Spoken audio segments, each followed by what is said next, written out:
que mi amor no sea un sentimiento. Querida comunidad, bueno, aquí le hacemos la entrega de este segundo video de los 6 que vamos a realizar en este itinerario cuaresmal a la luz del libro de Henry Nouwen, Con el corazón en ascuas, y con su subtítulo, ¿no es cierto?, Meditación sobre la vida eucarística. Lo primero que te propongo y que les propongo es que se queden mirando la pantalla y que volvamos a contemplar el cuadro de los discípulos de Emaús. Porque hoy nos vamos a detener en ellos, en ese camino. Hoy los vamos a mirar a estos dos protagonistas. Por lo tanto, quédate contemplando este cuadro, recordá lo que fuiste meditando en el primer video. Por ejemplo, a mí me llegaron testimonios que me contaban que les llamaba mucho la atención de cómo los discípulos de Emaús iban a trasluz, ¿no? Está la luz de fondo y ellos detrás. Por otro lado, que iban a contramano.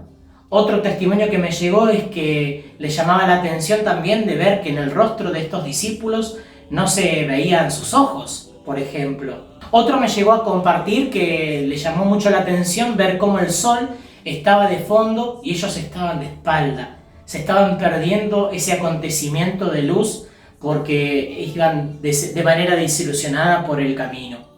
Por lo tanto, quédate ahí deteniendo, ¿no es cierto?, mirando este cuadro y sin lugar a dudas, estos discípulos iban muy tristes porque habían entregado toda su vida por seguir a Jesús. Habían entregado toda su vida por seguir al Maestro y su mensaje de un mundo nuevo, ¿sí? Porque ellos se dejaron conmover y enamorar por las palabras y gestos de amor, por las palabras y gestos de reconciliación y de perdón y de gestar un mundo nuevo. Es decir, esas palabras de amor, reconciliación, perdón, no eran palabras vacías, sino que veían que se podía llevar a cabo y que Jesús los invitaba a soñar con ese mundo, con su mundo. Sin embargo, todo se desmoronó ante la crucifixión del Señor. Para ellos en su momento, nos dice Henry Nouwen, iban caminando por ese camino con el semblante triste. ¿No es cierto? Iban mirando la tierra del camino, iban hacia un hogar, pero un hogar ya convertido en vacío y en desilusión. Habían perdido a quienes les había cambiado sus vidas. Lo habían perdido todo, dice Henry Nouwen. No solo a él, sino que junto a él se habían perdido a sí mismos. Por lo tanto, preguntarnos hoy nosotros, mirando a estos discípulos que van caminando cansados, desesperanzados, desilusionados, con un corazón que en un momento al conocer a Jesús ardía de amor, pero que a la luz de esta crucifixión todo se desvaneció. Todos esos sueños que habían proyectado con Él se habían desmoronado. Entonces lo primero que nos tenemos que preguntar, ¿con quién estoy caminando en el camino de mi vida? ¿Estoy lamentando alguna pérdida? Ellos lamentaban la pérdida de Jesús, esta persona que les daba sentido a su vida. Por lo tanto, hoy, cada uno de nosotros, ¿hemos perdido algo? ¿Cuál es esa pérdida que estoy experimentando y que me lleva a la desilusión, a la desesperanza, a la desconfianza, a la tristeza? En los discípulos de Emaús nos podemos ver todos, ¿no es cierto? Porque no estamos como ellos perdidos, no estamos como ellos con dolor en nuestro corazón. Por lo tanto, como nos dice Henry Nouwen, mirar y ponerle nombre a nuestras pérdidas. ¿Qué cosas he perdido que me llevan a esta situación de desolación, de desilusión, de tristeza, de desesperanza? Pero no solamente qué cosas, ¿a quién he perdido? Porque las pérdidas son parte de nuestra vida. Nos dice Henry Nouwen en el libro, si hay una palabra que resuma nuestro dolor es la palabra pérdida. Hemos perdido tanto, a veces parece incluso que la vida no es más que una interminable serie de pérdidas. Cuando nacemos perdemos la seguridad de la protección del seno materno. Cuando empezamos a ir a la escuela perdemos la tranquilidad de la seguridad de la vida familiar. Cuando conseguimos nuestro primer trabajo, perdemos la seguridad de la juventud. Y así podemos ver cómo a lo largo de nuestra vida experimentamos pérdidas. Pero hay pérdidas más profundas. Hay pérdidas que nos cuestan identificar y reconocer, que es la pérdida de espíritu. Es esta pérdida que nos lleva a nosotros a la desilusión y a la desesperanza. Es la pérdida del verdadero sentido de nuestra vida. Y porque ese verdadero sentido nos lo da Jesús. Por lo tanto, de ese primer corazón cargado de entusiasmo y de amor que tenían los discípulos ante el proyecto de Jesús, con su muerte se fue volviendo un corazón un poquito más duro, ya mirando la vida de una manera totalmente distinta.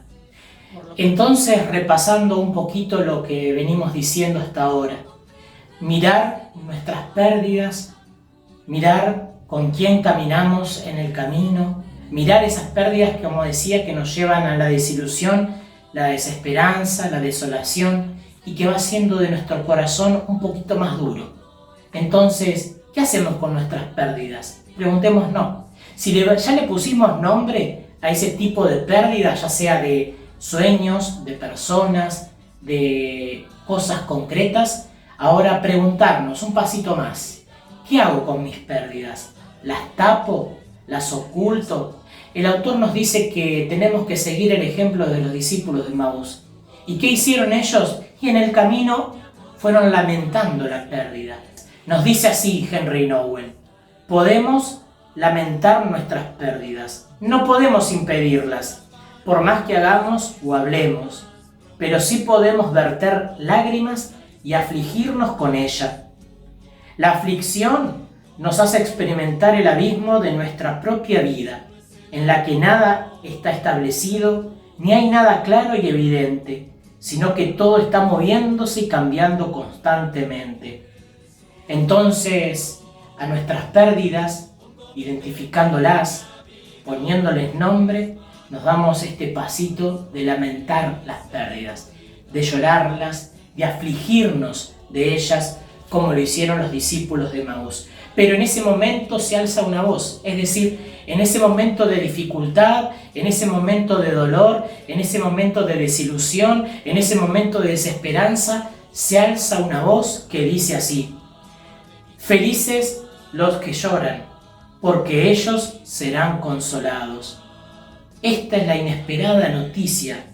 Nuestra aflicción, en el fondo, encierra una bendición oculta. No son objeto de bendición los que consuelan, sino los que sufren. De algún modo, a pesar de nuestras lágrimas, hay un regalo escondido. Qué lindo entonces ver que a pesar de este dolor, a pesar de la desilusión, a pesar de la tristeza, del llanto y de la desesperanza, en el fondo se escucha una voz que nos dice: felices los que lloran, porque serán consolados. Nuestro dolor, en el fondo, con esa voz, va experimentando una bendición, como bien nos dice aquí Henry Nouwen. Y así llegamos a la Eucaristía, porque decíamos que esto lo teníamos que vincular nosotros con la celebración de la misa. ¿Y en qué momento? En el primer momento de la misa, luego de la señal de la cruz, cuando imploramos la misericordia de Dios y decimos: Señor, ten piedad. ¿Cuántas veces nosotros le pedimos al Señor: Señor, ten piedad, Cristo, ten piedad, Señor, ten piedad? Porque nuestro corazón, así de endurecido, necesita ser regado por la gracia de Dios para que realmente el agua de su gracia penetre en ese corazón que está un poquito duro, que está un poquito desesperanzado y que necesita, ¿sí?, que se impregne de la misericordia de Dios. Pero así llegamos a la Eucaristía, tal vez un poquito desesperanzados, pero abiertos a la esperanza. El momento de desesperanza de los discípulos de Maús es cuando dice que en realidad estaba muerto, aunque algunas mujeres decían que habían encontrado el sepulcro vacío, que a él no lo habían visto, pero que ya van 3 días que sucedió todo esto y que él está muerto. Pero el momento de esperanza que ellos van experimentando en el camino es cuando dicen: es verdad que algunos de los nuestros fueron al lugar, fueron al sepulcro y encontraron tal cual las mujeres lo habían dicho. Por lo tanto, te invito a que en este cierre de esta segunda reflexión puedas analizar y revisar tus pérdidas. ¿Qué cosas fueron endureciendo tu corazón o que hoy mantienen endurecido tu corazón? Ese corazón que al principio estaba lleno de alegría, lleno de pasión y que por lo que estás viviendo o estamos viviendo tal vez lo vaya endureciendo. Por eso, para ir finalizando, que podamos en esta semana identificar nuestras pérdidas, qué cosas van endureciendo mi corazón, qué hago con mis pérdidas, si realmente las tapo, las oculto, no las afronto, no las enfrento, ¿no es cierto? Otra cosa, además de identificar la pérdida y de lamentarla, es justamente abrirnos a la gracia y a la misericordia de Dios, sabiendo que en el dolor y en la desesperanza se escucha esa voz que nos dice: felices los que lloran. Y cierra Henry Nouwen diciendo: así es como solemos acercarnos a la Eucaristía, con una extraña mezcla de desesperación y de esperanza. Al fijarnos en nuestra propia vida y en la de quienes nos rodean, una parte de nosotros desearía decir: olvidémoslo, se acabó. Por supuesto que anhelamos un mundo mejor, ansiamos una nueva comunidad de amor y soñamos con un tiempo en el que todos pudiéramos vivir en paz y armonía. Pero hemos de admitir la verdad. Ahora sabemos que todo eso no es más que una ilusión. Nuestra incapacidad para cambiar de carácter y de costumbres, nuestras envidias y resentimientos, nuestros accesos de ira y de venganza, nuestra violencia incontrolable, las infinitas muestras de crueldad humana, los crímenes, la tortura, las guerras, la explotación, todo eso nos ha hecho ver la amarga verdad de que nuestra ingenua y fresca esperanza ha sido crucificada. Sin embargo, se oye una voz: mi gracia te basta. Y de nuevo clamamos por la curación de nuestros cínicos corazones y nos atrevemos a creer que en medio de nuestros lamentos podemos verdaderamente encontrar un don para el estar agradecidos. Pero para hacer este descubrimiento necesitamos un compañero especial. Te invito a que esta semana entonces, para ir repasando, le pongas nombre a tus pérdidas, que preguntes y que te preguntes qué cosas van endureciendo tu corazón, que también podamos ver qué hacemos con nuestras pérdidas, si realmente la lamentamos, si en este camino en el que vamos transitando nuestra vida, nuestro corazón se va volviendo, además de estar duro, en realidad más abierto a que Dios obre en nuestra vida, para que cada vez que lleguemos a la misa, entre el Señor ten piedad en el que vamos haciendo, en el que vamos implorándole a Dios: Señor ten piedad, Cristo ten piedad, Señor ten piedad, podamos escuchar esa voz de fondo que nos dice: felices los que lloran, porque serán consolados. Que el Señor te bendiga, que te proteja, que te acompañe en esta semana y que la gracia de Dios te pueda seguir iluminando y ayudando en este camino cuaresmal. En el nombre del Padre, del Hijo y del Espíritu Santo. Amén. Quiero darte mi respuesta. Aquí estoy para hacer tu voluntad, para que mi amor sea decirte sí hasta el final de mis miedos, más allá de mi inseguridad. Quiero darte mi respuesta. Aquí estoy para hacer tu voluntad, para que mi amor sea decirte sí hasta el